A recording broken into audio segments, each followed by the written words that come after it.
ఓం నమో నారాయణాయ. సభ్యులందరికీ శుభోదయం. ఇప్పుడు నేను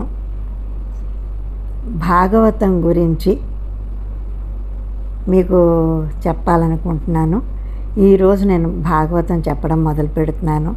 మీరందరూ తప్పకుండా ఇది వింటారని ఆశిస్తున్నాను. ఒకవేళ విన్న తర్వాత మీకు నచ్చితే మీరు తప్పకుండా లైక్ చేయండి, షేర్ చేయండి, తప్పకుండా కామెంట్ బాక్స్లో కామెంట్ కూడా రాయండి. మీ ఒక్కొక్క లైక్ మాకు ముందు చాలా పనికొస్తుంది. అందుకోసం ఎవ్వరూ మర్చిపోవద్దు, తప్పకుండా లైక్ చేస్తారని, కామెంట్ పెడతారని ఆశిస్తూ మీ రాజేశ్వరి. ఇప్పుడు శ్రీమద్ భాగవత మహాత్మ్యం. ఇది పద్మపురాణంలో ఉత్తరాఖండం అన్నమాట. మొదటి అధ్యాయం. నైమిసారణ్యంలో సత్రయాగ సందర్భంలో సూత పౌరాణికుడు, శౌనకుడు మొదలగు మహామునులకు భాగవత మహాత్మ్యమును ఈ విధంగా వర్ణిస్తున్నాడు. శౌనకుడు సూత పౌరాణికుని ఇలా అడిగాడు: భక్తితోనో జ్ఞానముతోనో వైరాగ్యముతోనో మానవునిలో వివేకము ఏ విధంగా వృద్ధి చెందుతుంది వివరించండి. లోకంలో సత్వ రజ తమో గుణాలతో కూడిన విష్ణు మాయ ఆవరించి ఉంది కదా. విష్ణు భక్తులు ఏ ప్రకారంగా ఈ మాయను, దాని వలన కలిగే మోహమును అధిగమిస్తారు. పైగా ఈ కలికాలంలో మానవులు ఎక్కువగా అసుర స్వభావము, రాక్షస ప్రవృత్తి కలిగి ఉంటారు. నానా రకములైన బాధలతో, దుఃఖములతో కుంగిపోతూ ఉంటారు. వాటిని దాటే ఉపాయమే లేదా? ఈ జీవుల మనసులను పరిశుద్ధము చేసే ఉపాయం ఏదైనా ఉన్నదా? ఆ పరమాత్మ అయిన శ్రీకృష్ణుని పాదములను పొందడానికి అన్నిటికంటే సుఖమైన, పవిత్రమైన, శాశ్వతమైన ఉపాయము ఒకటి నాకు తెలియచేయండి. మీరు మాకు గురువులు. చింతామణి అనే మణి కోరుకున్న సుఖాలు ఇస్తుంది, కల్పవృక్షము స్వర్గ సుఖాలను ఇస్తుంది. కానీ మీ వంటి గురువు మాకు మోక్షమును, మార్గము సుగమం చేస్తాడు అని అడిగాడు. అప్పుడు సూతుడు ఇలా చెప్పసాగాడు. సూతుడు శౌనకునితో ఇలా అన్నాడు: బ్రాహ్మణోత్తమ, నీ హృదయములో భగవంతుని మీద అపారమైన ప్రేమ ఉంది. ఆ కారణంగానే ఇటువంటి ప్రశ్నలు అడుగుతున్నావు. నాకు చాలా ఆనందంగా ఉంది. మానవులకు జననము, మరణము ఇవే ఎక్కువ భయాన్ని కలిగిస్తాయి. ఆ భయాన్ని పోగొట్టే మార్గమును నీకు వివరిస్తాను. మానవునిలో భక్తి భావను వృద్ధి చేసి పరమాత్మను చేరుకునే ఉపాయము నీకు చెబుతాను, సావధానంగా విను. పూర్వము వ్యాసుడు భాగవత పురాణమును రచించాడు. దానిని తన కుమారుడు అయిన సుఖమహర్షికి చెప్పాడు. సుఖమహర్షి వలన భాగవత పురాణము లోకములో వ్యాప్తి చెందింది. మనస్సు శుద్ధి కావాలంటే ఈ భాగవత పురాణం కంటే మంచి సాధనము మరొకటి లేదు. కేవలం పూర్వజన్మ పుణ్యము ఉంటేనే భాగవత పురాణము వినే భాగ్యం కలుగుతుంది. వ్యాసుని కుమారుడైన శుకుడు ఈ భాగవత పురాణమును పరీక్షిత్ మహారాజుకు వినిపించడానికి సిద్ధంగా ఉండగా దేవతలు అమృత కలశముతో అక్కడికి వచ్చారు. వారు సుఖ మహర్షితో ఇలా అన్నారు: మహాత్మా, ఈ అమృత కలశమును తీసుకొని మాకు ఆ భాగవత కథామృతమును మాకు ఇవ్వండి. ఈ అమృతమును పరీక్షిత్ మహారాజుకు ఇవ్వండి. ఆయన మృత్యువును జయిస్తాడు. తక్షకుడు కాటు వేసిన ఆయన చావడు అని అన్నారు. శుకుడు తనలో తాను ఇలా ఆలోచించాడు: భాగవతము మణి లాంటిది, దేవతలు తెచ్చిన అమృతము గాజుపూస. వీటికి రెండింటికి సామ్యము, సౌమ్యము ఎక్కడున్నది అని అనుకున్నాడు. దేవతలతో ఇలా అన్నాడు: మీరు కేవలము అహంకారంతో ఇక్కడకు వచ్చారు. మీకు భక్తి లేదు, కాబట్టి మీకు భాగవత కథను ఇవ్వను అని అన్నాడు. ఆ కారణం చేత భాగవత కథ కేవలం మానవ లోకానికే పరిమితం అయింది, దేవతలకు అందుబాటులో లేదు. తరువాత పరీక్షిత్ మహారాజు శుకుని వలన భాగవత కథను విని ముక్తి పొందాడు. అది విని బ్రహ్మదేవుడు ఆశ్చర్యపోయాడు.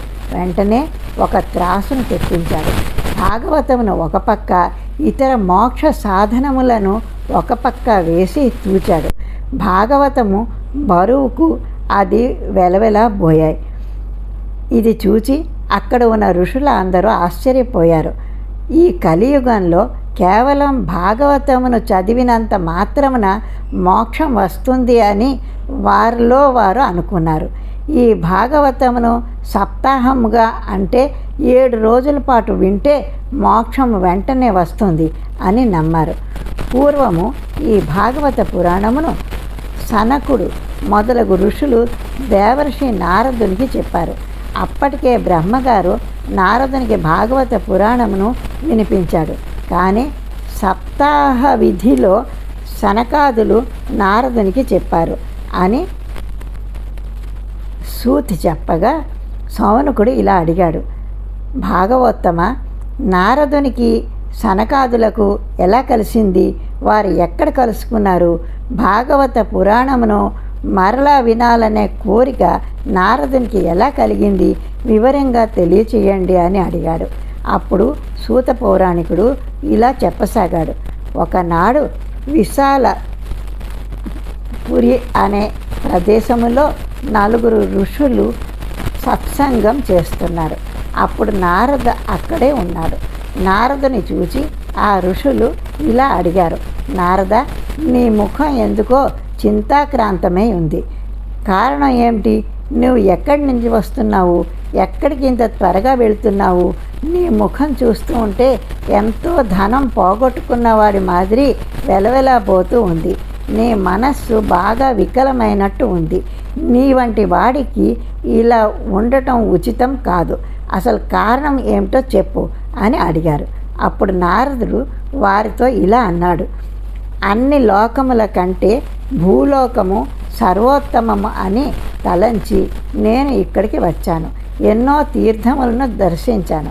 పుష్కరము, ప్రయాగ, కాశీ, నాసిక్, హరిద్వార్, కురుక్షేత్రం, శ్రీరంగం, సేతువు మొదలగు తీర్థములలో తిరిగాను. కానీ ఎక్కడా నా మనసుకు శాంతి కలగలేదు. ఎందుకంటే ఈ కలియుగంలో అధర్మం పెచ్చరిల్లి ధర్మానికి నిలువ నీడ లేకుండా పోయింది. ఈ కలియుగంలో సత్యము, తపస్సు, శౌచము, దయ, దానము ఇవన్నీ మచ్చుకైనా కనబడటం లేదు. మానవులు అందరూ కేవలం తమ పొట్ట నింపుకోవడానికే ప్రయత్నిస్తున్నారు. అబద్ధాలు చెప్తున్నారు. ఏ పని చేయకుండా సోమరులుగా ఉన్నారు. వీళ్లకు బుద్ధి అసలు పని చేయటం లేదు. వీరి మొహాన అదృష్టం అసలు రాయబడలేదు. వీరిని అన్ని రకాల కష్టాలు చుట్టుముడుతున్నాయి. పేరుకు సాధువులుగా వైరాగ్యం పొందిన వారిగా చెప్పుకుంటున్నారు. అనేక అకృత్యాలు, దుర్మార్గాలు చేస్తున్నారు. ఆడవారి వద్ద నుండి ధనము అపహరిస్తున్నారు. ఇళ్లలో ఆడవారిదే పెత్తనంగా సాగుతూ ఉంది. వారి అన్నదమ్ములు అంటే యజమాని బావమరుదులే సలహాలు ఇస్తున్నారు. కలియుగంలో మానవులు స్త్రీలను ధనానికి అమ్ముకుంటున్నారు. స్త్రీలు, పురుషులు అకారణంగా తగువులాడుకుంటున్నారు. మహాత్ములు ఉండే ఆశ్రమములు, తీర్థములు, పుణ్యక్షేత్రాలు దుర్మార్గుల ఆధీనంలో ఉన్నాయి. కొంతమంది దుర్మార్గులు ధనం కోసం దేవాలయములకు కూడా ధ్వంసం చేస్తున్నారు, కొల్లగొట్టారు. కలియుగంలో యోగులు, సిద్ధులు, జ్ఞానులు మంచి పనులు చేసేవారు మచ్చుకైనా కనిపించటం లేదు. ఆత్మజ్ఞానం గురించి ఎవరూ సాధన చేయటం లేదు. పైగా ఈ భూమి మీద అందరూ అన్నం అమ్ముకుంటున్నారు. బ్రాహ్మణులు తాము నేర్చుకున్న విద్యను అమ్ముకుంటున్నారు. స్త్రీలు వేశ్యావృత్తిలో జీవిస్తున్నారు. కలియుగంలో ఈ ఘోరాలు అన్నీ చూస్తూ నేను యమునా నదీ తీరం చేరుకున్నాను. అక్కడ ఒక స్త్రీ విషాదంతో కూర్చుని ఉంది. ఆమె పక్కన 2 వృద్ధులు నేల మీద పడుకొని ఉన్నారు. వారి ఒంటి మీద స్పృహ లేదు. వారి శ్వాస బరువుగా వస్తోంది. ఆ స్త్రీ ఏడుస్తూ వారికి సేవలు చేస్తూ ఉంది. వారికి స్పృహ తెప్పించడానికి శతవిధాలా ప్రయత్నం చేస్తోంది. ఎవరైనా వచ్చి తనకు సహాయం చేస్తారా అని దిక్కులు చూస్తూ ఉంది. ఆమె చుట్టూ కొంతమంది స్త్రీలు నిలబడి ఆమెకు విసనకర్రలతో విసురుతున్నారు. ఆమెను ఊరడిస్తున్నారు. ఈ విషయం అంతా నేను దూరం నుండి చూచాను. వెంటనే ఆమె దగ్గరకు వెళ్ళాను. నన్ను చూడగానే ఆమె లేచి నిలబడింది. నాతో ఇలా చెప్పింది: ఓ మహాత్మా, ఒక్క క్షణం ఆగండి. నా దుఃఖమును తొలగించండి. మీ దర్శన భాగ్యంతోనే లోకంలో ఉన్న అన్ని చింతలు నాశనం అవుతాయని అంటారు. మీ మాటలు నాకు కొంత ఉపశమనాన్ని కలిగిస్తాయి అని పలికింది. అప్పుడు నారదుడు ఆమెతో ఇలా అన్నాడు: ఓ దేవి, నీవు ఎవరు? ఈ ఇద్దరూ నీకేమవుతారు?